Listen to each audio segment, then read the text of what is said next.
babies who are going to die of sudden infant death syndrome, normally they have, or usually they have died by the time they're 6 months of age. The big breakthrough with SIDS was the study done in Australia, Tasmania? Australia and Tasmania took a long, hard look at why they were having more babies die in their area and their countries than any other place in the world. And basically, to sort of encapsulate what they did, they turned their babies over because their babies had been sleeping on very soft, almost fibrous kind of mattresses on which was placed a natural sheepskin, and then the babies were placed down on their tummy. And so they decided that they would recommend to their moms to put either him or her down on their back on a very firm mattress and see what would happen. Many, many things have happened due to this. In fact, we have a little list now as what people can do to reduce the risk based on that original study done in Australia, and that is to put the baby on the back to sleep, place the baby on as firm bedding as possible, and do not place underneath the baby anything fluffy or soft, even though sometimes we get very tempted to do that. And mostly, do not smoke around your baby. We've also learned that smoking, even secondhand smoke in the home, accelerates the risk at least by twice as much. We also recommend that we don't bundle our babies too much so that they get too hot. You know, I'm sure everyone has seen, you go to a mall someday and you'll see a young mom in a pair of shorts, maybe a halter neck, and she's carrying this big bundle, and you sort of glance over and you can't see the baby because she's got it all wrapped up. So the idea is to dress the baby pretty much how you would dress yourself for the temperature. Well, at a time a baby's metabolism, when it's a baby, is really high to start with, and they do. People tend to cover the children up because they want to protect them. They want to make sure they're nice and cozy. I know, make something nice to hold. But tell me about the statistics. You know, people sometimes are big on statistics, and statistics, unfortunately, are dead babies. The statistics before the study was done, before we, you know, God help my soul, I had 8 brothers and sisters, and I'm sure my mom must have been trying to kill us off because I know we were sleeping face down, but you know, we made it okay. But I know the difference now in SIDS, that there is a big difference in how many babies have died prior to sleeping on your back now. Well, this is very true. I think I mentioned when I was here with you last year that up until the time that I was sent away to advanced coroner's training, I'd never heard of sudden infant death syndrome. Although actually it was called, more in those days, it was called crib death. Yes. And in my country, and I'm sure everybody is realizing now that I'm originally from England, we called it cot death because we called our babies cribs, cots. Anyway, after this study was done in Australia, originally they had about 7 babies die out of every 1,000, which was a very high percentage. I received information from Australia about a month ago that they are claiming 69% reduction. But let's talk a little bit about California. When I was on active duty and when I first became interested in SIDS, about 600 to 800 babies were dying in California alone. And we now have the statistics from last year and the year before, and we are very proud to say that we had about 380. So you can see we've gone from 600 to 800 down to 380 since we turned the babies over. So we're doing right now better than 50%. Absolutely. You know, crib death. As a firefighter, we're always stressing the situation with crib deaths.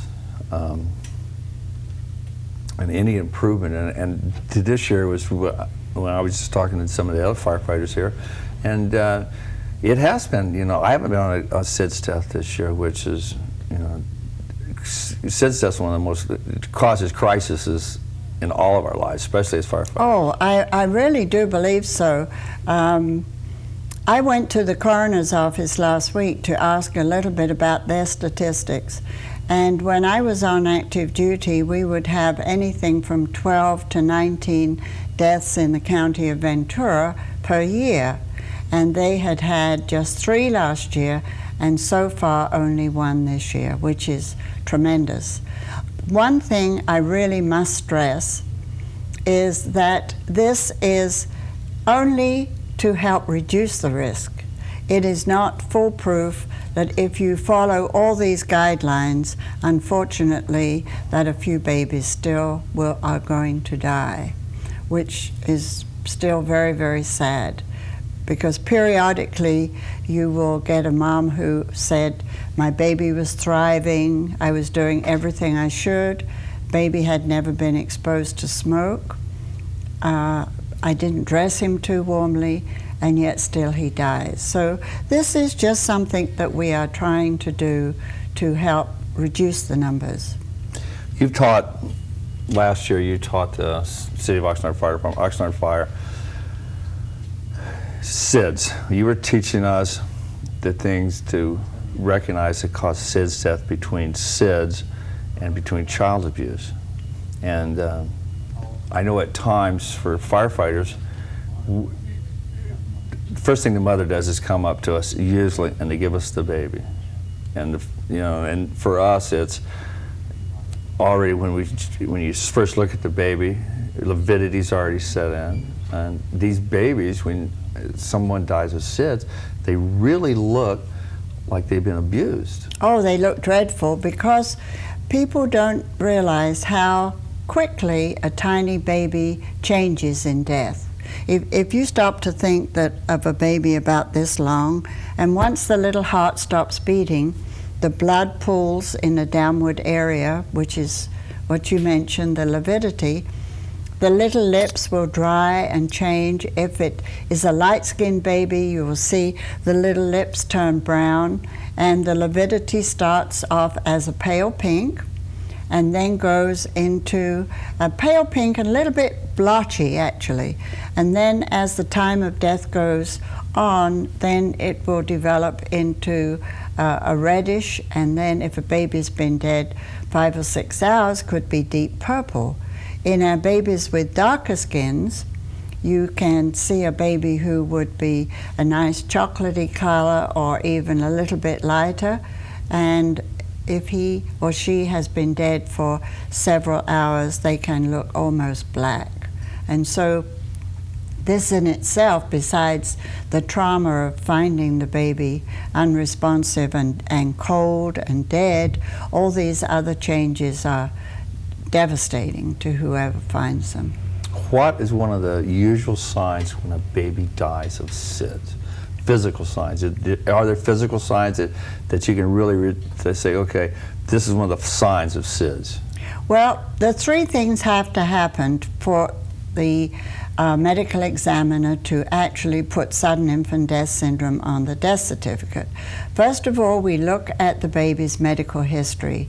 In other words, you as a first responder would ask the parent or the child care provider, has this baby been a well baby? Because most SIDS babies have been very well and very thriving. And then you need to document, the coroner investigator and or the investigating police officer would document any information on the health of the child. Occasionally they would have little runny nose or little sniffles, but nothing serious enough to cause the death. Also, we have found with many of our SIDS baby, you can see a purging, and it can be a bubble of white foam, a little mucus, such as you would have when you had a bad cold, can be pink fluid, or actually can have some what we call bloody emesis. In other words, it appears that the baby has bled from either the nose and throat.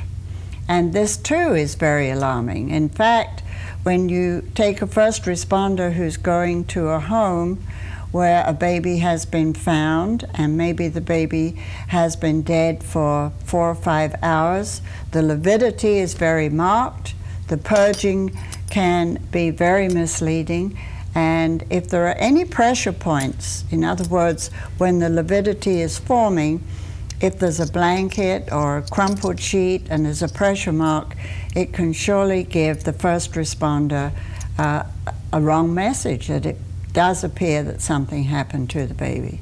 I know blankets will leave massive looking bruises in the babies.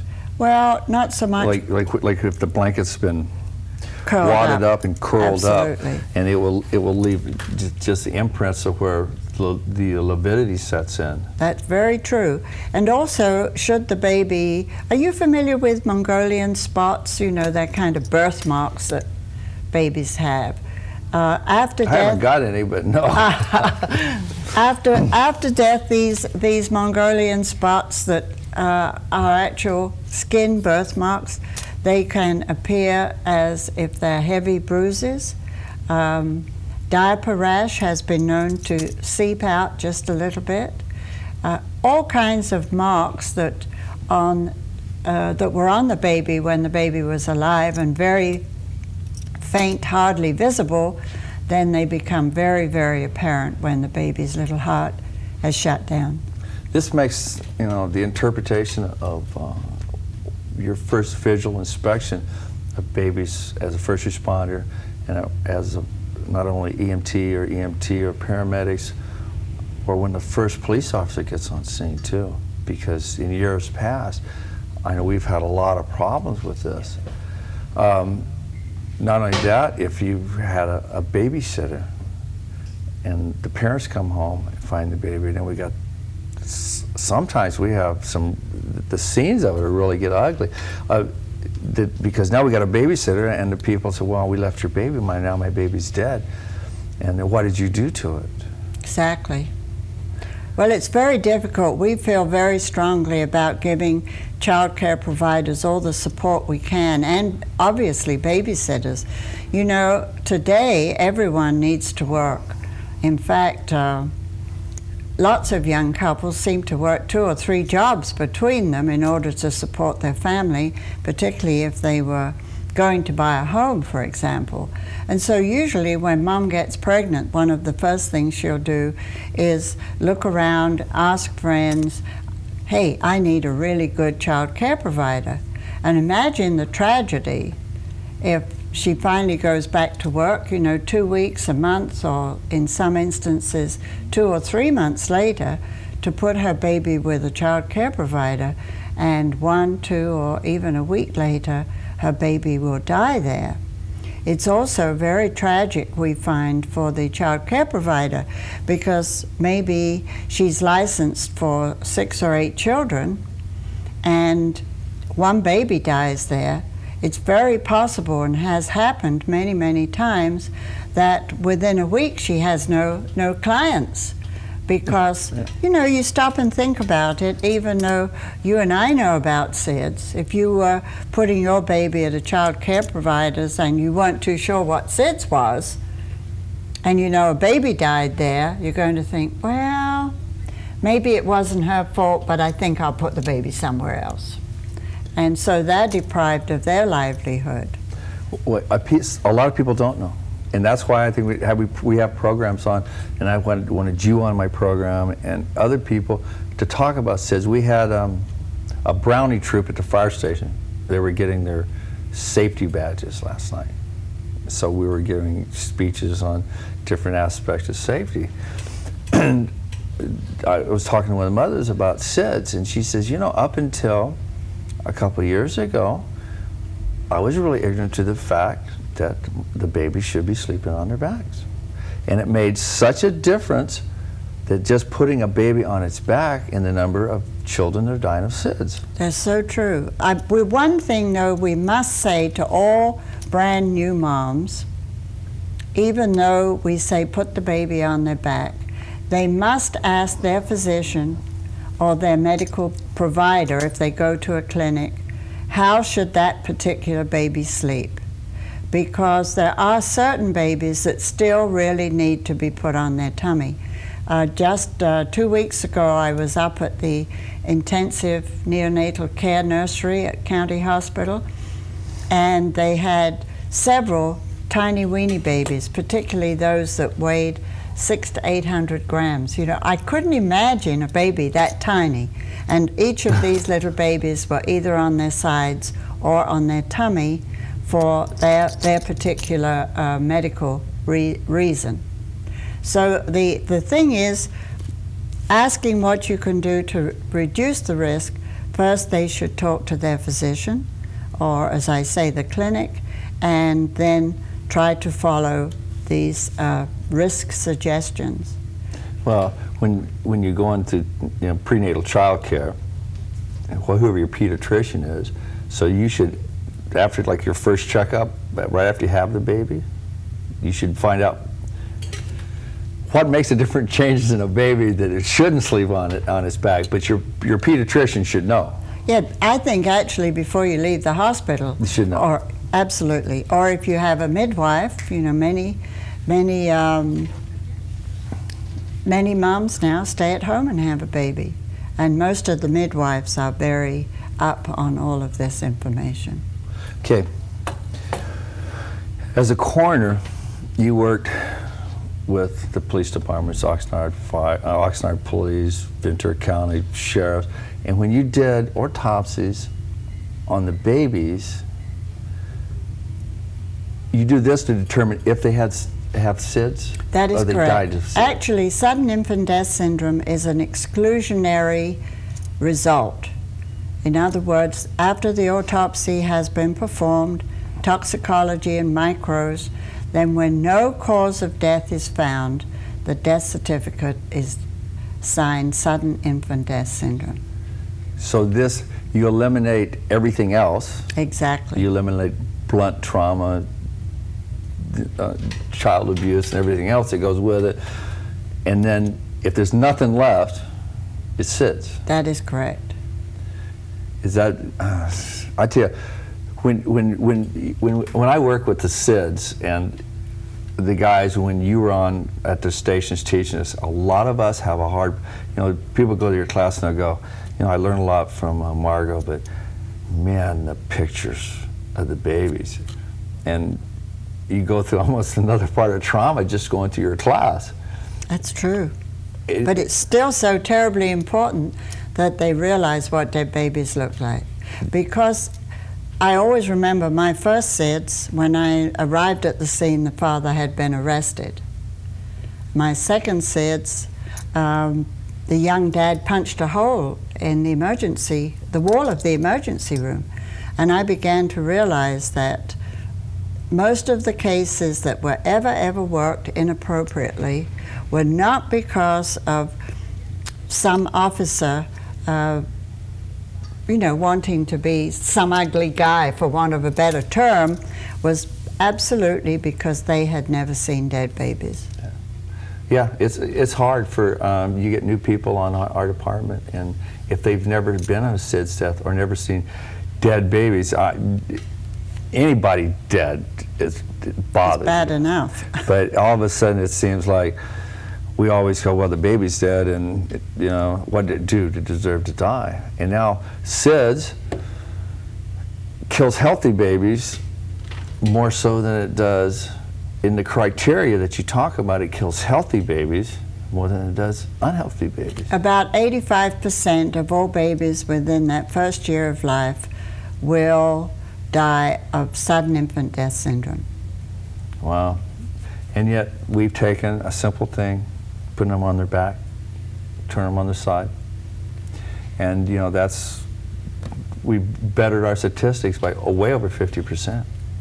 We do know that we have a wonderful person at Children's Hospital in Los Angeles, Professor Thomas Keynes, who's done all kinds of upper respiratory and sleep studies on these babies. And we know that they sleep the lightest on their back, heaviest on their tummy. So if they should have an immature sleep arousal, by putting them on their back, you're going to wake them up. Yeah. Well, you know what the natural thing is? You're breastfeeding, I'm not breastfeeding, you're breastfeeding the baby, and the first thing you do, you turn them over and you put them on their face. I know a lot of people have always worried, I'm sure my mom did, about, okay, because I talked to her not too long about this. You know, what do you always, well, because what if you threw up in the middle of the night? Well, we've also found that was the first big question. What if the baby aspirates or chokes or whatever term you want to use when it's going to burp some fluid? And we have found that babies burp and spit just as well on their back as they do on their tummy. And they naturally turn their head to one side? Yeah, they just go to one side and spit it out. Instead of being laid face down in it? That's correct. And sometimes, I tell you what, it's the things people do, and you know, we are a society now, that a mass media society, that we still have not reached a lot of people. That's so true, so true. We have, before we continue, you have some numbers? We have some numbers to put up on the screen for Margot. Tell us about this number. It's available 24 hours a day in the state of California. It's 1-800-369-SIDS or 1-800-369-7437. Calling these SIDS hotlines, what kind of information do you get? You can get any kind of information, anything to do with SIDS. If you're unfortunate enough to have had a baby die in the family, we have peer support groups. We can match a single mom with a single mom. We can match grandmas, moms, dads, so that everybody gets wonderful support. And just one other quick moment is when a baby does die in our county, the public health nurse will call on them within 3 days with all kinds of information. Okay, what if we had a babysitter? They are treated exactly the same as the parent. They will be called on by the public health, they'll be notified by the coroner, and we have special support groups just for that, for licensed child care providers. Well, I could imagine one of my kids. My son or my daughter babysitting somebody else's baby and having that baby die. Be terrible.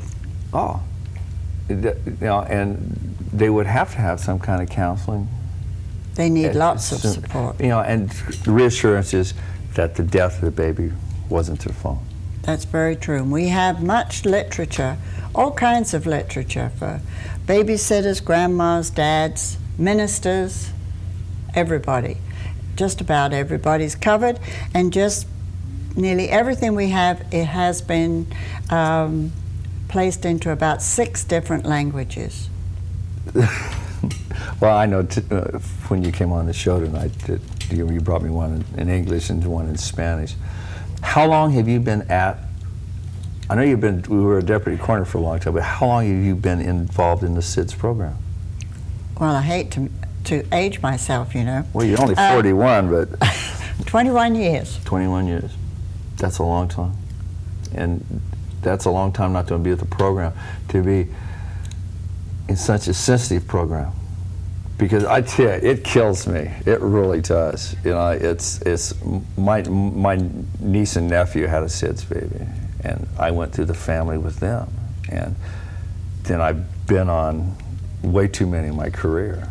Well, I realized early in my career that the most important thing was to try to educate first responders so that they would be able to recognize a possible SIDS. You can't say a SIDS. It's only possible until the autopsy is performed. Because if you stop and think of the age of our firemen and all first responders, they're young, they could have babies at home, and it's indeed very traumatic for them also. Oh yeah, everybody, you know, the childbearing age, especially with most of the people that I used to work with.